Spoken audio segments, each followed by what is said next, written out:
Ladies and gentlemen, welcome to the 9 p.m. English News Edition brought to you live from RTD channel. Coming up in this edition of tonight.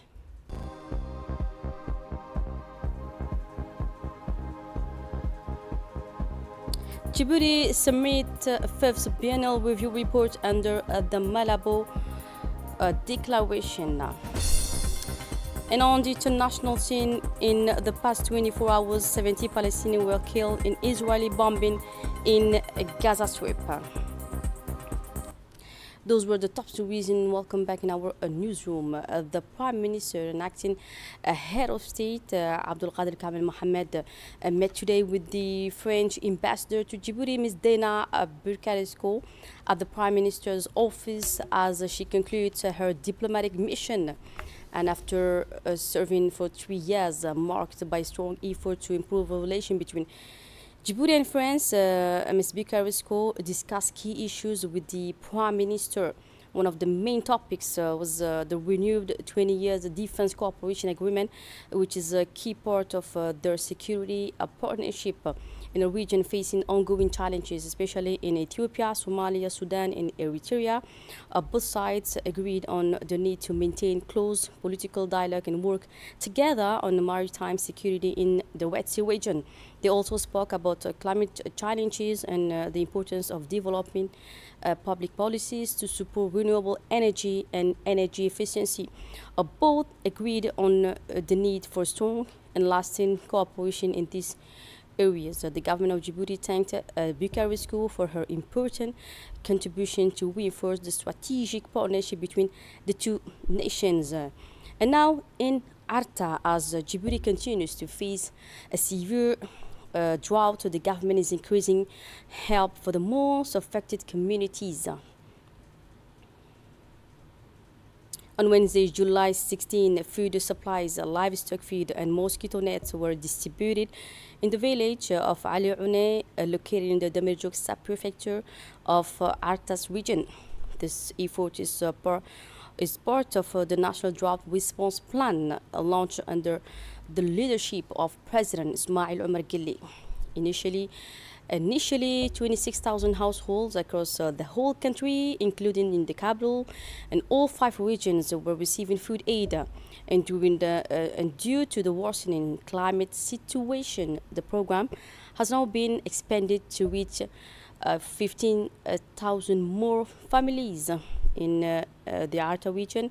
The number of supported households has increased from 3,920 to 5,420, adding 1,500 families from the most affected areas. And now we take you to Bogota, where Djibouti reaffirms support for Palestine at emergency ministerial conference held in Bogota. The capital of Colombia hosted an emergency ministerial conference on Palestine, bringing together over 60 delegations from states and international institutions. The event was co-chaired by Colombia's Minister of Foreign Affairs, Laura Sarabia, and her South Africa counterparts. And we come back now to the country where Djibouti submits a 5th biennial review reports under the Malabo Declaration.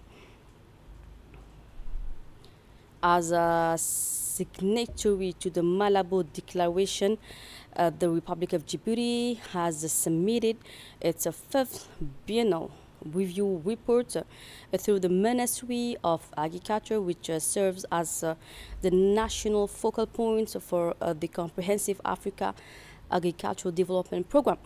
The 2-day workshop concluded on Monday with a presentation of consolidated data and results by Ibrahim Jama Ismail, Djibouti's national coordinator and regional CAADP expert.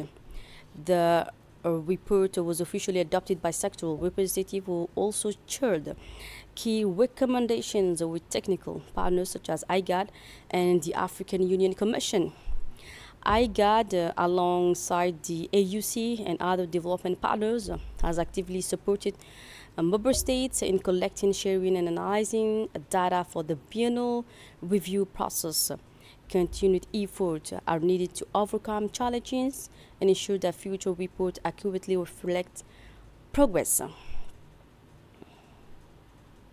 In his closing remarks, Mukhtar Mohammed, Djibouti's Director of Agriculture, underlined the importance of the biennial review for Djibouti's agricultural planning and policy making, stressing that it remains a key tool for measuring progress and guiding national strategies. He emphasized that the review provides a clear framework for tracking achievements, identifying gaps, and aligning national efforts with regional and continental goals as well. Mr. Mohammed also noted that the quality and timeliness of data collection are critical for informed decision making and call for stronger institutional collaboration among national stakeholders. He further encouraged continued engagement with the technical and financial partners to reinforce capacity and ensure sustainable progress in agriculture and food security. And still with the national news, the Ministry of Environment held a national workshop this morning at Sheraton Hotel. The goal was to review and approve Djibouti's updated action plan to combat desertification. The workshop focused on strategic projects that link Djibouti to other Sahelian countries through a shared vision, including the ambitions Great Green Wall initiative stretching from Dakar to Djibouti. This regional reforestation initiative aims to address the growing threats of desertification and land degradation across Africa. Djibouti, along with its regional partners, is contributing to this effort to restore degraded land and improve community resilience. Climate change continues to affect the region through irregular rainfall, flooding, and prolonged droughts. Let's turn now to other news. Citizens mobilized to support UNESCO nomination of Djibouti's marine ecosystems. And as part of national effort to protect and promote marine ecosystems, citizens-led event was held yesterday afternoon at Siesta Beach, organized by the youth group Jeune Action Climat. The gathering aimed to raise awareness and rally public support for nominating Djibouti's natural beaches and marine areas for inclusion in UNESCO's World Network of Biosphere Reserves. With a strong symbolic significance, the event focused on advocating for the recognition of Siesta, Musha, and Douda Beach as UNESCO World Heritage Sites. And Djibouti's young artists reinterpret art history at a National Archives exhibition. Last night, the exhibition hall of the National Archives came alive with color and creativity during the official opening of the exhibition sale, Regard Croisé, artistic movement revisited by Djiboutian youth. The event was organized by the Department of Artistic and Cultural Studies and Training under the National Agency for the Promotion of Culture, ANPC. These ambitious educational projects gave a platform to young art students to reinterpret 5 major movements in art history through their own personal, visual, and emotional lens: classicism, the harmony of reason, Baroque, drama in motion, Fauvism, the freedom of color, Cubism, fragmented forms, and Expressionism, the violence of emotion. Over 50 original artworks, all created on rigid panels, were showcased. Taking the floor, the Director General for the National Agency for the Promotion of Culture did not fail to express that the evening was more than just an exhibition. He highlighted that it celebrated the generation of young Djiboutian artists who dared to engage with art, history, drawing inspiration from it, question it, and most importantly, reinventing it. He noted that through their works, these young artists demonstrate not only their talent but also their ability to convey a strong, sincere, and committed artistic message. He added that the exhibition reflects the current era the sensitivities and the quest for identity of the youth. The Director General of affirmed pride in supporting this creative movement and providing it with the scape it deserves.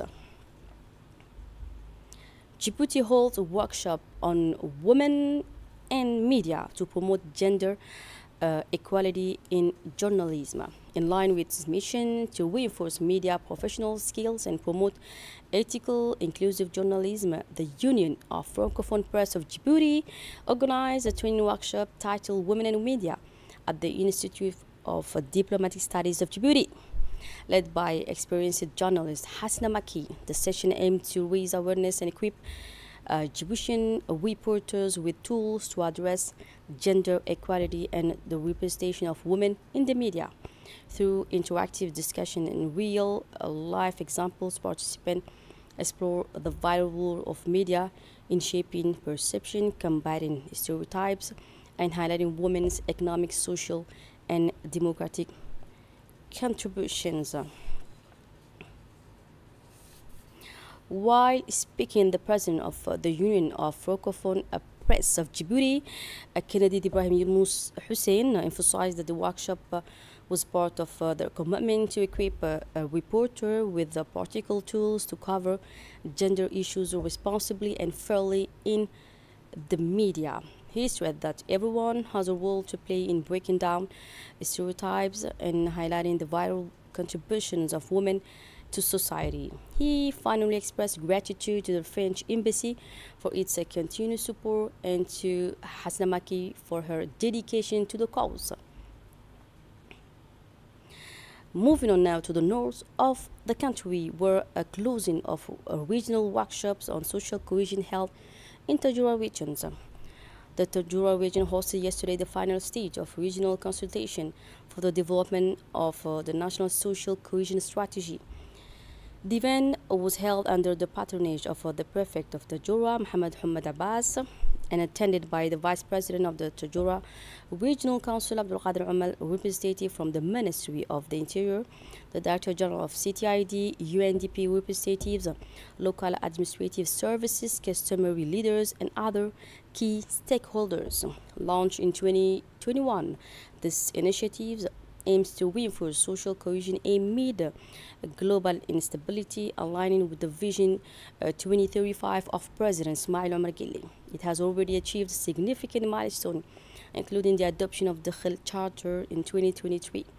And following consultation in Djibouti City, Arta, Al Sabih, Dakhil, and Obuh, this final session in Tajura region gathered contributions from local actors, institutions, civil society, and the private sector to finalize an inclusive and participatory strategy. This consultation marks a pivotal step toward the final validation of the strategy, which is expected to serve as a key driver for harmonious and equitable development in Djibouti. In his statement, the prefect of Tajura, Mohamed Hamad Abbas, highlighted the importance of the regional workshops in bringing together diverse local actors to contribute to the national social cohesion strategy. He emphasized that these consultations were crucial for fostering unity and social harmony within the region and the country as a whole. He also expressed his gratitude to all participants for their active engagement and reaffirmed the government's commitment to advancing social cohesion as a foundation for sustainable development. In sport news now, Djibouti's Women Federation partners with the Sovereign Carbon Agency for midterm project evaluation. Under the guidance of the State Secretary in charge of sport and in partnership with Sovereign Carbon Agency, the Djibouti Swimming Federation conducted a midterm evaluation of its swimming initiation project on Tuesday, July 8. The program held at the National Pool benefits 20 children aged from 8 to 14. This initiative is a part of the Swimming for All campaign, which aims to teach selected girls and boys essential water survival skills while connecting them to the marine environment, a true national symbol and source of pride. Thanks to careful planning by the Federation's coordinator and the structure teachings approach of the instructor, The first 12 training sessions have shown significant progress. Both project partners have expressed a great satisfaction with the results so far.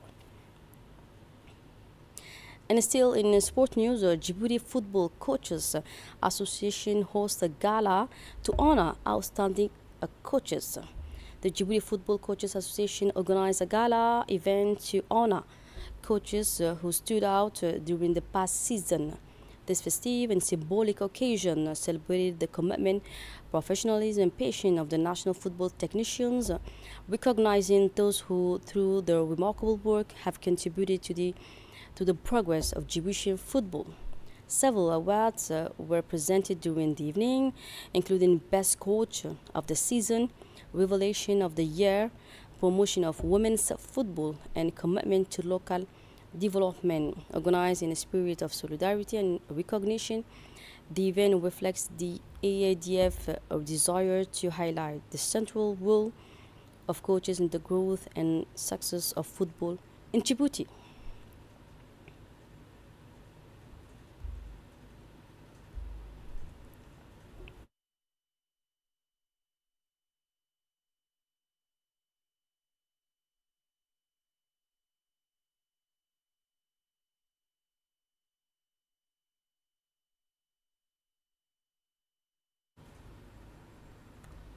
Moving on now to the international scene. In the past 24 hours, 70 Palestinians were killed in Israeli bombings in Gaza, while ceasefire talks made significant progress. Egypt is hosting with Qatar and Israel to discuss humanitarian aid and evacuation, with a positive development reported. Israel Prime Minister Netanyahu has given negotiators more flexibility as the talks continue in Doha. Israel's security cabinet will review the progress, aiming to finalize a ceasefire agreement, including troop withdrawals. Several African countries are competing to host new UN offices as part of a global restructuring to reduce the presence at the New York headquarters. Kenya, Rwanda, and Botswana are leading candidates aiming to reinforce the roles as regional hubs for international institutions. Nairobi already hosts major UN agencies, and Kenya President William Ruto has called for UN reforms to better reflect today's world. Rwanda has officially requested to host new offices, while UN agencies in Africa urge modernization and to improve global development efforts and crisis responses. And finally, over a month after Air India, a Boeing 787, Indian authorities ordered inspections of the entire Boeing fleets, focusing on fuel control switches found turned off during the flight. The preliminary report did not determine the cause. Some experts suggested human error, while pilot groups denied. So that's it for tonight news. Thanks for being with us and have a good night.